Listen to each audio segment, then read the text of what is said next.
You see, the United States has added 2, Chicago and Los Angeles. Mexico City has gotten there. A number of cities, a number of capital cities, quite a few in India and China. By 2015, we're looking at an enormous increase in the number of cities of this size. This is the kind of thing that Davis is trying to talk about. Of course, this does not say anything about slums. This is just the sheer number of people concentrated in cities, and the point being that the growth since 1950 is remarkable. Davis focuses much of his discussion in these opening chapters on a report put out by the United Nations on the growth of world cities and slums within them, poverty within them. In 1950, 2/3 of the world's population lived in the countryside. As of the point when this report was generated, and Davis starts with this notion that at about the same time that this book is coming out, somewhere in the world, the balance is shifting. It's going from a global population, more than half of which is in the countryside, to a global population, more than half of which is in cities. And he's suggesting that this is a watershed moment. This has never happened before. 3 billion people live in urban areas, and by 2050, it is expected that 2/3 of all people will be living in cities. By the year 2007, more than half of the world population will live in urban areas, and approximately 40% of them will be children below the age of 15, and more than 60% of these will live in African cities. Any reactions or thoughts, questions about that? So what is a slum? How do we actually define it? Obviously, a city is not the same thing as a slum. There's no sort of single criterion for identifying a slum or defining a slum. The definition of a slum consists of a number of different components. And these are the ones that the United Nations used in their report. These are the ones that Davis is going to use. They include overcrowding. Obviously, that's a relative concept, but here we're talking about the idea that people are very tightly packed. They are living at extremely high densities. Poor and informal housing. What is informal housing? Do you live in formal housing or informal housing?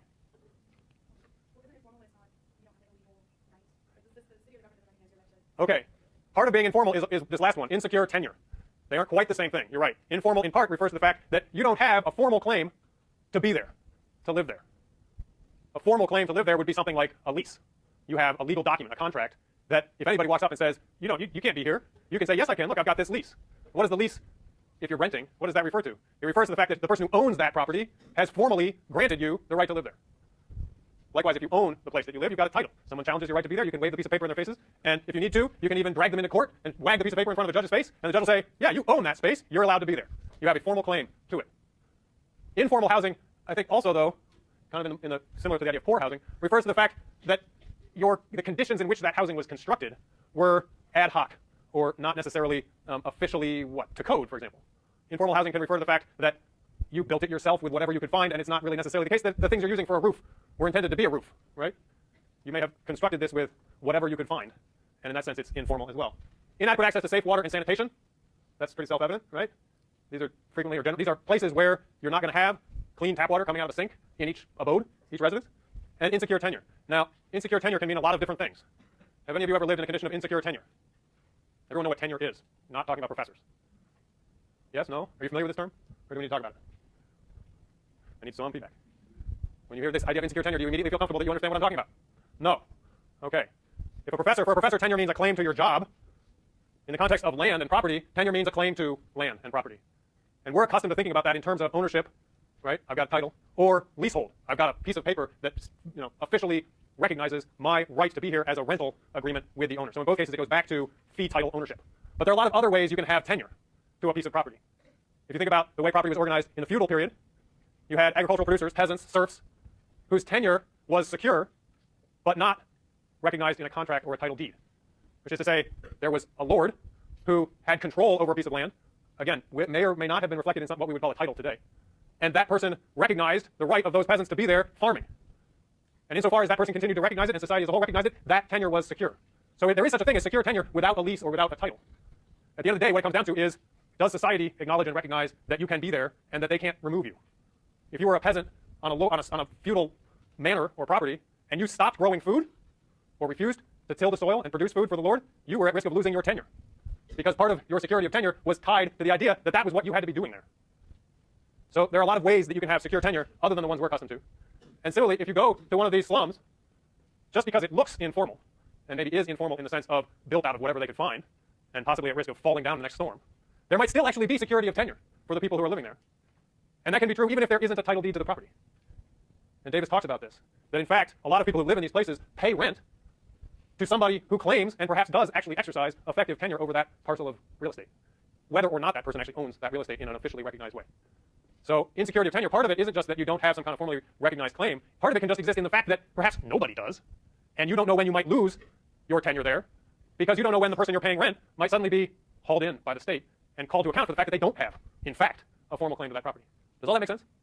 It's kind of like if you've been paying rent to your landlord and you've got a lease and you think everything's hunky-dory, and then suddenly you find out that your landlord is a fraud and doesn't in fact own the property. And so that means that your lease doesn't in fact give you a right to be there because the lease itself is fraudulent.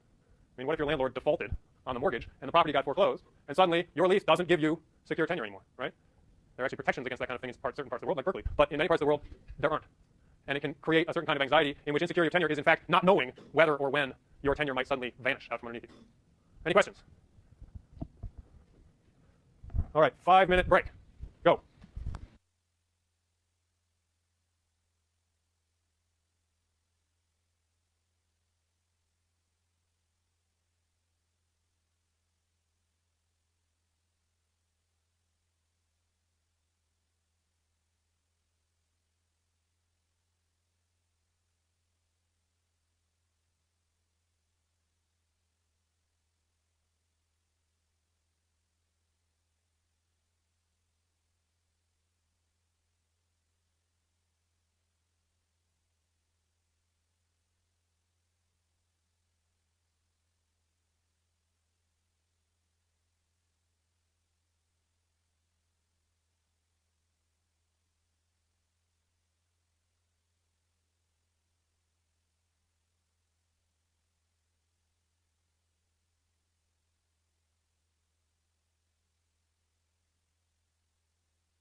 Okay. I have a feeling I'm going too slowly. I may have to speed up here. Here's a map that attempts to depict trends in slums. I can't remember the temporal period. I believe this comes out of a UN report, and attempts to indicate, are these slums, these areas of poverty and informal and insecure housing, are they increasing, decreasing, that kind of thing, and also how prevalent are they? And so these are all relative measures of high degrees of slums, but they are constant, slum increasing. What?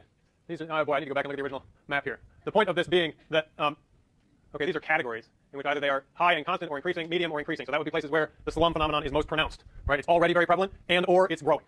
So you can see it's concentrated in the middle part of Africa, India, parts of Asia, and parts but not all of Latin America. Yellow is the sort of medium category where there may be a lot of them, but they're decreasing, or they're only low, though they are increasing. And then green would be the lowest category where they aren't very prevalent yet, or they are very unprevalent, so to speak, and they are either constant or diminishing. And you can see this is highly uneven. Now, it's interesting that what we would consider to be the developed world, so the former Soviet Union, Europe, North America, other than Mexico and Central America and Australia, are simply not on this map, right? And the reason for that is that they didn't do household surveys, right? Davis makes a point of noting that this UN report is based on a much more comprehensive data collection effort than had previously been available. Nonetheless, and this will happen frequently for us, certain kinds of questions are only asked in certain parts of the world. So in this case, it's the developing world that is the focus of this map. Davis, here are some of his sort of basic facts from which he is going to proceed, things he's going to try to explain. Cities have absorbed nearly 2/3 of the global population explosion since 1950, are currently growing by 1 million babies and migrants each week. Cities will account for virtually all future world population growth. 95% of this final build-out of humanity will occur in the urban areas of developing countries. Remember we talked? No, actually that was my other class. I apologize. It's anticipated that we will go from a world population of about 6.8 billion right now to something between 9 and 10 billion around mid-century, and then it will sort of stabilize. So he's talking about the final build-out. What he's talking about is there are projected to be about 2.5 or 3 billion more people living on Earth, and that's supposed to sort of be it. Where are those people going to be? Where are those people going to live? The point is, virtually all of them are going to live in cities, and the vast majority of them are going to live in cities in the developing world, in the poor parts of the world. The population of the developed world is basically already stabilizing and is not going to represent very much growth in the next 50 or 100 years, and the population of rural areas in the developed world is in fact expected to decline in absolute terms. The size of a city's economy often bears surprisingly little relationship to its population size, and vice versa. And here we get back to that question of some kind of balance between cities and countryside. The idea that cities grow because that's where there are jobs is not something you can take for granted. In fact, a great many cities seem to be, the size of them in terms of population seems to be completely out of proportion to the opportunities for livelihoods available there. He describes this as over-urbanization, driven by the reproduction of poverty, not by the supply of jobs. Now, the reproduction of poverty may seem like an odd term. What he's basically describing is this growth in urban areas, especially in the developing world, are not about the growth of jobs and the growth of economic activity in any formal sense. If anything, they're simply about the growth of poverty. This runs counter to the kind of tacit or implicit understanding that we have had about cities in most of the sort of Western tradition of thinking about civilization. 3/4 of the burden of future world population growth will be borne by faintly visible second-tier cities and smaller urban areas. So the map I showed a moment ago depicted the cities over 5 million people, but if you actually look at the total aggregate numbers, it's the next tier down of cities. Cities of maybe 1 million people that are going to be the location of the majority of this kind of growth. We shouldn't only think about the very largest cities when we think about urbanization. Any of you been to the Amazon basin in Brazil? It's very strange. You look at the map of Amazon, you see these dots, and they look like little dots. They look like, they're going to be little teeny towns. I looked at them the first time and I thought, oh, well, they're just little teeny towns, like maybe a couple hundred people or 1,000 people. But you actually get there and they're like 50,000 people living there. Those types of cities are, he says, the predominant form in which this urbanization is taking place. In many cases, rural people no longer have to migrate to the city. It migrates to them. In a lot of areas, cities are growing outward at a rate that just swallows up the surrounding countryside and the people who are living there. The result is a hermaphroditic landscape, a partially urbanized countryside, a form neither rural nor urban, but a blending of the two. So, Davis wants to explain why this has happened. And to do this, he needs to go through a number of steps, which you may need to go through as well as you set about analyzing something for your research paper. And in any event, this is a set of steps that are necessary to go from simply observing something to analyzing it. You need to define it. What is it? We just looked at a slide that offered a kind of composite definition of a slum. You need to conceptualize it. You need to think about how to think about it. You have to think about whether you have preconceptions that need to be interrogated. Are you making assumptions about this thing that you just happen to have brought to the subject, and they may or may not be true? You need to classify this phenomenon. How do you actually group together the examples of it that you see in the world into some kind of more manageable set of subcategories or types, right? Can you say, well, there are slums in Asia, and we'll call them Asian slums, and then there are slums in South America, we'll call them South American slums? Is that really a meaningful way to classify slums? Sure, it might mean that the slums in one category, the people who live there speak one language or have one religion versus the slums in another, but is that really relevant to this phenomenon of slums? Does it make sense to organize in that way, or should you instead think about slums based on the overall size of each one or something like that? Is there something importantly different about a slum that has more than 100,000 people in it versus a slum that has less, something like that? You need to think about history and geography. Well, not only where are these places, but how long have they been there? You need to try to explain it. What are the things that have caused this phenomenon to manifest here and now, here in this way and there in another way? And you need finally to discriminate between relevant and not so relevant factors, characteristics, causes. What are the things that really explain it, and which things, in fact, can you ignore or don't explain it, even if you might at first think that they do? And finally, how do these various factors and processes interact? These are the pieces that you need to assemble to explain a phenomenon, a geographical phenomenon. So, defining slums. The etymology is synonymous with racket or criminal trade as of about 1812. So even before it was associated with poverty, it was associated with crime as a term. It might not be so much a place where people who are poor live. It might instead have been a place where people who are criminals do the things they do. Dilapidated housing, overcrowding, disease, poverty, and vice in the 19th century. Very heavy moral overtones to this term. Overcrowding, poor or informal housing, inadequate access to safe water and sanitation, and insecurity of tenure. This is from the UN report. Slums are not the same thing as